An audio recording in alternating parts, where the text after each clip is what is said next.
Les premiers vertébrés qui, au cours du Carbonifère, abandonnèrent la vie aquatique pour la vie terrestre, dérivaient de poissons osseux à poumons, dont les nageoires pouvaient se rouler sous le corps et servir de pattes sur terre. Désormais il était clair que les temps aquatiques étaient finis, se rappela le vieux QFWFQ. Ceux qui se décidaient à sauter le grand pas étaient chaque jour plus nombreux. Il n'y avait pas une famille qui n'eût l'un de ses chers membres secs. Tout le monde racontait des choses extraordinaires sur ce qu'on pouvait faire sur la terre ferme, et on y appelait les parents.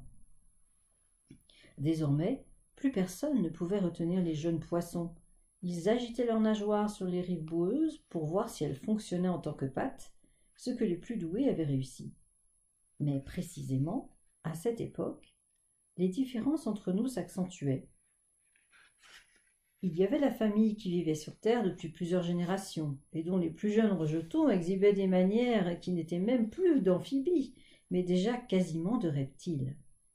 Et il y avait celui qui s'attardait encore à faire le poisson, et qui, de ce fait, devenait plus poisson qu'on ne l'avait jamais été autrefois. Notre famille, je dois le dire, grands-parents en tête, gambillait sur la plage, au complet, comme si nous n'avions jamais connu d'autre vocation. N'eût été l'obstination du grand-oncle Nbanga, tout contact avec le monde aquatique aurait été perdu depuis longtemps. Oui, nous avions un grand-oncle poisson, et plus précisément, du côté de ma grand-mère paternelle, née Sélacanthe du Dévonien, de la branche d'eau douce, qui serait en fait cousine de l'autre, mais je ne veux pas m'étendre sur le degré de parenté, d'autant plus que d'habitude personne ne réussit à les suivre. Donc, ce grand-oncle habitait dans certaines eaux basses et bourbeuses, entre des racines de protoconifères, dans ce bras de lagune où étaient venus au monde tous nos ancêtres. Il ne bougeait jamais de là. Quelle que fût la saison, il suffisait de s'avancer sur les couches de végétation les plus molles, aussi longtemps qu'on ne risquait pas de s'enfoncer dans l'eau, et là-dessous, à quelques pieds du bord, nous voyions la colonne montante de petites bulles qu'il dégageait en soufflant, comme font les gens d'un certain âge, ou encore le petit nuage de boue qu'il soulevait quand il grattait avec son museau pointu, toujours à fouiller bien plus par habitude que dans l'espoir de trouver quelque chose.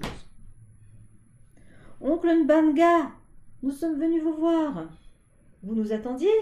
crions-nous, pataugeant dans l'eau avec nos pattes et nos queues pour attirer son attention. « Nous vous avons apporté des nouveaux insectes qui poussent vers chez nous. Oncle Nbanga, avez-vous déjà vu des blattes aussi grosses? Goûtez donc si cela vous plaît. Vous feriez mieux de vous enlever toutes ces sales verrues que vous avez partout avec vos blattes puantes. » La réponse du grand-oncle était toujours une phrase de ce genre, ou même quelque chose d'encore plus grossier.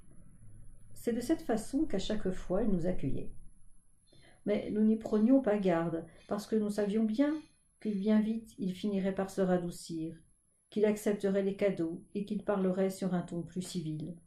« Mais quelle verrue, oncle Nbanga? Quand est-ce que tu nous as vu des verrues ?» Cette affaire de verrues, c'était un préjugé des vieux poissons, croyant qu'à vivre au sec, il nous venait des tas de verrues sur tout le corps, d'où suintait une matière liquide. Ce qui n'était pas faux en effet, mais pour les crapauds seulement, qui n'avaient rien à voir avec nous. Tout au contraire, notre peau était lisse et glissante, comme nul poisson n'en avait jamais eu. Et le grand-oncle le savait bien, mais il ne pouvait renoncer à enfiler dans ses discours toutes les calomnies et toutes les préventions au milieu desquelles il avait grandi. Nous allions rendre visite au grand-oncle une fois l'an, toute la famille au complet. C'était aussi une occasion pour nous retrouver les uns et les autres, éparpillés comme nous l'étions sur le continent. Et nous échangions des nouvelles et des insectes comestibles, et nous discutions les vieux problèmes d'intérêt demeurés en suspens.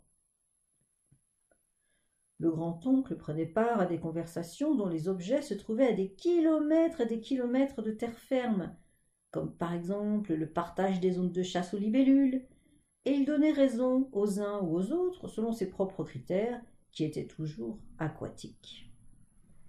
Mais tu ne sais pas que celui qui chasse sur le fond a toujours un avantage sur celui qui chasse à la surface? Pourquoi te fais-tu du souci dans ces conditions? Mais mon oncle, voyez-vous, il ne s'agit pas de surface ou de fond. Moi, je suis au pied de la colline, lui à mi-côte. Les collines, voyez-vous, mon oncle, et lui, c'est au pied des rochers qu'il y a toujours les meilleures écrevisses. Il n'y avait pas à lui faire admettre une réalité différente de la sienne. Et cependant, son jugement continuait à faire autorité pour nous tous. Nous finissions par lui demander conseil en des matières où il ne connaissait rien, quand bien même nous savions qu'il pouvait se tromper du tout au tout. Peut-être son autorité lui venait-elle précisément de ce qu'il était un vestige du passé, et de ses façons de parler très anciennes du type « Baisse un peu tes nageoires, c'est bon !» dont on ne saisissait plus bien la signification. Plusieurs fois, nous avions essayé de l'amener à terre avec nous, et nous continuions à essayer. Et même sur ce point, les rivalités entre les différents rameaux de la famille ne s'étaient jamais apaisées, parce que celui qui aurait réussi à emmener le grand-oncle chez lui se serait trouvé dans une position, disons, de supériorité par rapport à toute la parenté. Mais c'était une rivalité inutile. Le grand-oncle n'envisageait nullement de quitter la lagune.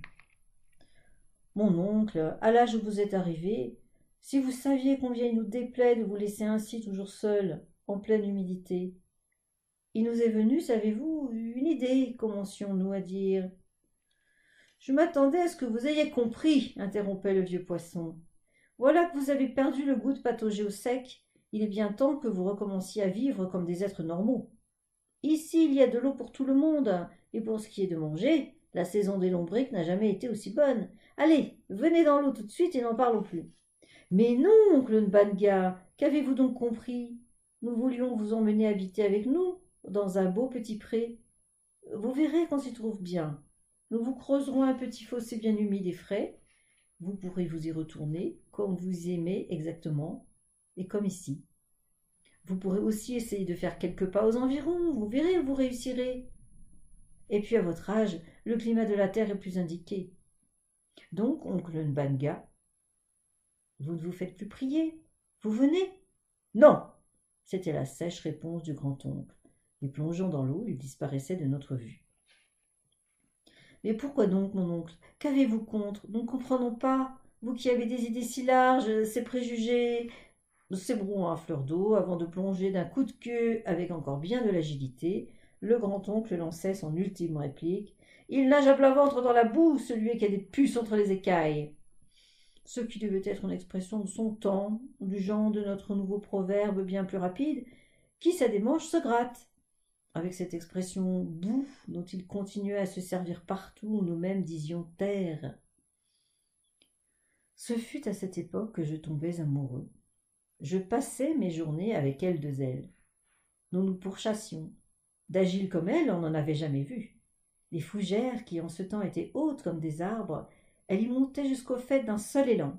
Et les faîtes des fougères s'inclinaient quasiment jusqu'au sol, et elle sautait à terre et reprenait sa course.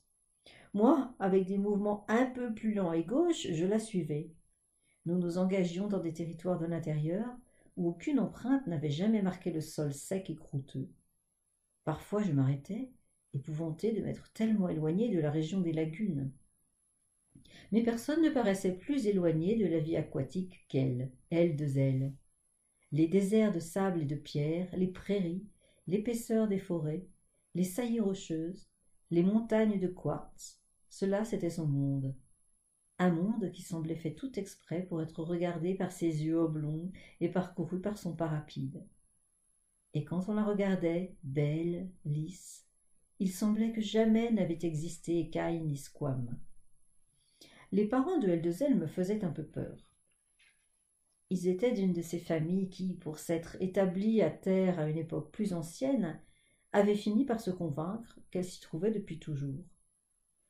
Une de ces familles où désormais même les œufs étaient déposés au sec, protégés qu'ils étaient par une coquille résistante. Et Eldezel, à la regarder quand elle sautait ou partait comme une flèche, on comprenait qu'elle était née telle qu'elle était maintenant, d'un de ces œufs chauffés dans le sable sous le soleil, sautant à pieds joints par-dessus la face flottante et dandinante du tétard, encore de rigueur dans nos familles moins évoluées. Le moment était venu que Eldezel fasse connaissance avec les miens, et le plus ancien et considérable membre de la famille était le grand-oncle Nbanga. Je ne pouvais éviter de lui faire une visite pour lui présenter ma fiancée. Mais toutes les fois qu'il y avait une occasion, je demeurais plein d'embarras. Connaissant les préjugés dans lesquels elle avait été élevée, je n'avais pas encore osé dire à elle que mon grand-oncle était un poisson. Un jour, nous nous étions engagés sur un de ces promontoires détrempés qui entourent la lagune, où le sol, plutôt que de sable, est fait d'un enchevêtrement de racines et de végétation pourrie. Et Eldezelle me proposa un de ses habituels défis ou épreuves de courage. QFWFQ, jusqu'où es-tu capable de garder ton équilibre? Jouons à celui qui court le plus près du bord. Et elle se lança en avant, sautant comme sur la terre ferme, mais avec un peu d'hésitation dans ses gestes. Cette fois, je me sentais à même non seulement de l'égaler, mais de la vaincre, parce que sur l'humide, mes pattes avaient plus de prise que les siennes. « Jusque sur le bord, autant que tu veux, m'exclamai-je, et même plus loin si tu veux. Ne dis pas de sottises, fit-elle, plus loin, comment peut-on courir? C'est de l'eau. Peut-être était-ce le moment favorable pour amener le discours sur le grand-oncle. Eh bien, lui dis-je, il y en a qui courent de ce côté du bord et d'autres de l'autre. Tu dis des choses sans queue ni tête. Je dis que mon grand-oncle Nbanga est dans l'eau comme nous sur la terre, et il n'en est jamais sorti. Ah bon? Je voudrais vraiment le connaître, ce Nbanga. Elle n'avait pas fini de parler que la surface trouble de la lagune bouillonna de petites bulles, tourbillonna un peu et laissa affleurer un museau tout recouvert d'écailles épineuses. « Bon, c'est moi. Qu'y a-t-il » dit le grand-oncle, fixant Eldezelle de ses yeux ronds et inexpressifs comme des pierres, et faisant remuer ses branchies de part et d'autre de son énorme gueule. Jamais le grand-oncle ne m'était apparu aussi différent de nous autres, bel et bien un monstre. « Mon oncle, si vous le permettez, voici... j'aimerais avoir le plaisir justement de vous présenter celle qui doit devenir mon épouse, Eldezelle. » Et je montrai ma fiancée, qui s'inclina parce qu'elle s'était mise droite sur ses pattes de derrière, une de ses attitudes les plus recherchées, et certainement de celles que le vieux rustre pouvait le moins apprécier. « Et comme cela, mademoiselle, vous êtes venue vous tremper un peu la queue ?» fit le grand-oncle. Une sortie qui, dans son temps, aurait peut-être bien pu être une galanterie, mais qui, à nos oreilles, sonnait tout à fait comme une indécence. Je regardai Eldezelle, sûre de la voir se retourner et s'enfuir, avec un glapissement scandalisé. Mais j'avais mal mesuré la profondeur d'une éducation qui lui faisait ignorer toutes les vulgarités du monde environnant. « Voyez-vous, ces petites plantes-là, fait-elle, désinvoltes, elle montre des joncassés gigantesques qui poussaient au milieu de la lagune. Les racines, dites-moi, où vont-elles se plonger? Une de ces questions que l'on en pose juste pour entretenir la conversation. Figurez-vous comme cela lui importait, à elle, les joncassés? Mais le grand-oncle apparemment n'attendait pas autre chose pour se mettre à expliquer le pourquoi et le comment des racines des arbres flottants et de quelle façon on pouvait nager au milieu. Les endroits les plus indiqués pour la chasse se trouvaient même là-dessous.